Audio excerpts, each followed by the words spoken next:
Olá, pessoal! Então, agora chegou aquele momento que todo mundo gosta, que é a hora da avaliação no paciente. A gente explicou tudo teoricamente, agora chegou aquela hora que a gente vai ver isso acontecer. Então, a escolha da paciente é uma paciente de 56 anos, que ela apresenta características naturalmente pelo envelhecimento. Obviamente, é uma paciente já há muito tempo da clínica, então ela não tem tantas características segundo o Glogal, que é a avaliação que eu comentei na nossa aula. Mas olhando essa face, quando o paciente chega no teu consultório, após a anamnese, ficha de avaliação, determinação de planejamento, fotografia, a gente vem para a parte onde a gente vai mostrar e localizar essas pitoses faciais, esse envelhecimento que é importante para planejar qual o protocolo assertivo. Então, depois que a gente sai da sala, do consultório, a gente tem que agora direto para o paciente. Isso aqui é fundamental para que você se torne um profissional de excelência. Se a gente não faz isso, a gente atrapalha o planejamento, tá? Então, vamos lá.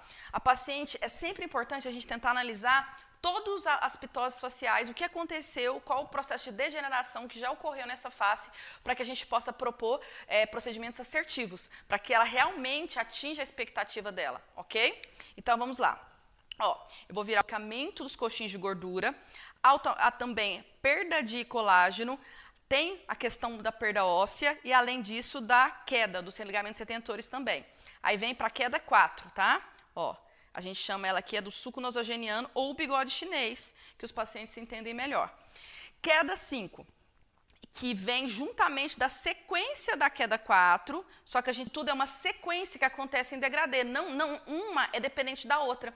E cada uma dessas pitoses, cada uma dessas pitoses, existe um afundamento côncavo. Olha para vocês verem. Então aqui, ó, onde está fundo, houve um deslocamento dos coxins de gordura. É importante volumizar. Então, entra preenchimento com ácido hialurônico, certo? Só que existe um afrouxamento, uma queda. Então, aqui, ó, aqui está fundo e aqui está fundo. Muito comum os preenchimentos. Só que só tratar com volumização e preenchimento, eu não estou tratando o que a causa. A causa é a queda. A causa é o deslocamento dos coxins de gordura pelo afrouxamento dos ligamentos retentores. Então, eu tenho que tratar muito sustentação. Ó, eu preciso levantar. Eu acho um ponto em comum aqui e eu consigo perceber que, ó, se eu sustentar, eu levanto várias coisas, eu amenizo até o fundo, que é o côncavo. Eu consigo melhorar até nisso. Então, talvez, se eu sustentar primeiro, antes de volumizar, eu vou reduzir a quantidade de preenchimento e vou colaborar com o resultado do paciente. Por quê? Questões financeiras também devem ser atentadas. Então, primeiro a gente tenta amenizar os sinais e o paciente vai olhar no espelho, vai verificar se está satisfeito. Por exemplo, olha no espelho, paciente. Ó, se isso acontecer e se manter, é suficiente para o seu resultado?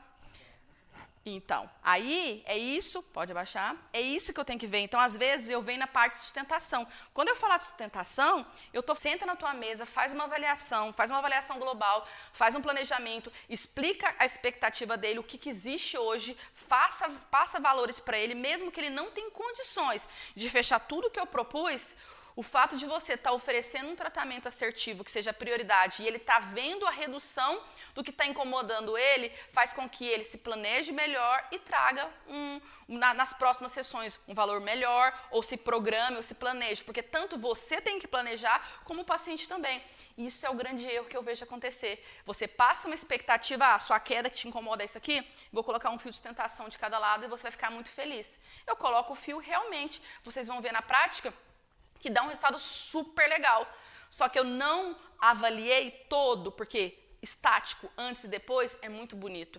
O paciente, ele se movimenta, ele levanta, ele vai, é isso que ele vê. E nenhuma das fotos, quando o paciente está insatisfeito, é um antes e depois estático. Ele sempre manda numa posição que não está favorável. Então, a gente tem que fazer uma avaliação global, ó. Levantar o rosto do paciente, abaixar o rosto do paciente, virar de ladinho, entender as quedas, entender toda a formação da disfunção que ele quer tratar. E aí sim, aí você vai conseguir falar a verdade, contar que ele precisa gastar um pouco mais do que ele tinha pensado, mas que você pode começar simples com um procedimento. Por exemplo, esvaziadores nesse caso.